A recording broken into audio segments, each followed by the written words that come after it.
Kalau secara spesifik kita bicara kasus-kasus netralitas ASN pasti nggak ada ujung-ujungnya, Pak.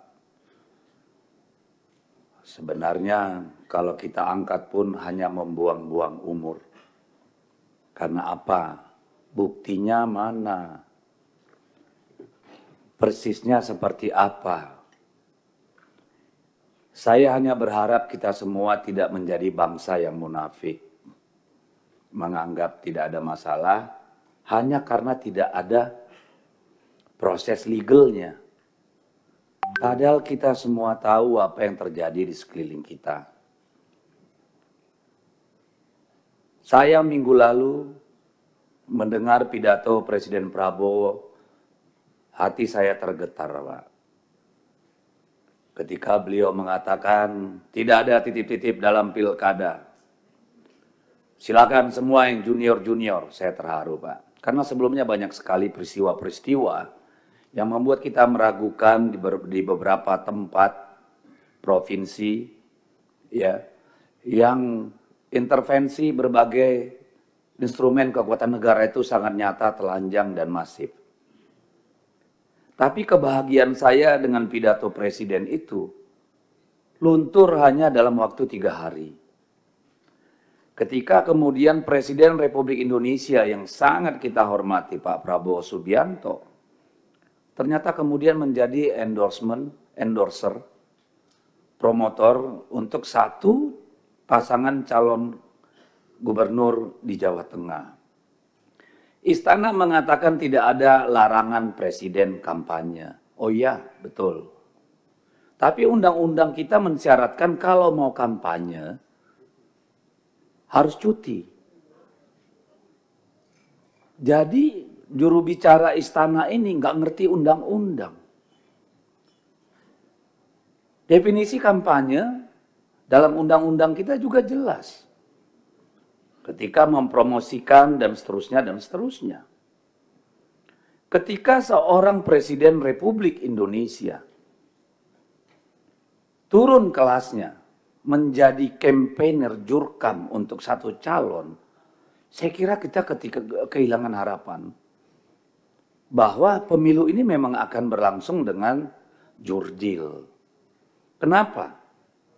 Betul Pak Prabowo Subianto seorang ketua umum Partai Gerindra berhak mengendorse calonnya.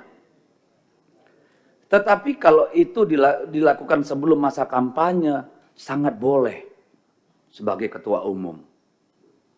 Tetapi ketika menjadi presiden, yaitu tadi, ada tahapan regulasi yang harus diikuti.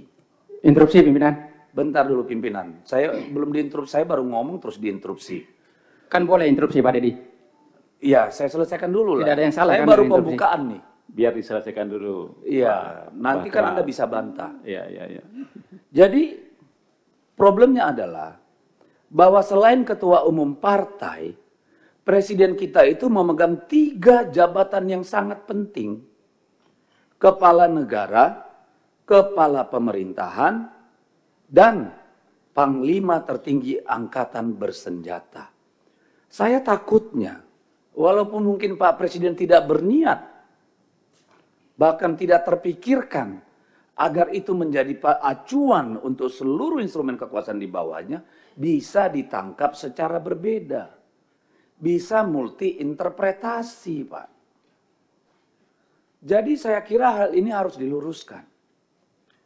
Bapak Presiden berutang penjelasan pada kita bahwa itu tidak berarti instrumen kekuasaan negara, pemerintahan, angkatan bersenjata yang ada di bawah komando beliau boleh cawe-cawe dalam pilkada.